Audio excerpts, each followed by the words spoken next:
আসসালামু আলাইকুম। কেমন আছেন সবাই?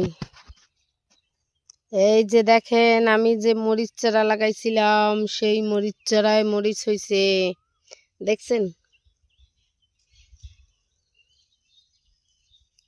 আবার গাছ হইছে। কি সুন্দর না? দেখতে ভালো লাগে না মরিচগুলো? দেখছেন কিভাবে হয়েছে মরিচ এক একটা গাছে?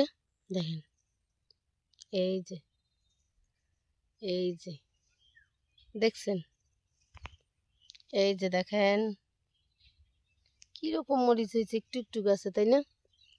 সব গাছে মরিচ হয়েছে আমার। আল্লাহর কি রহমত দেখেন। এখন একটু ওষুধ দিতে হবে, তাহলেই হবে।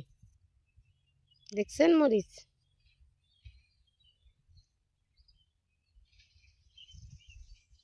কিরকম হয়েছে দেখেন।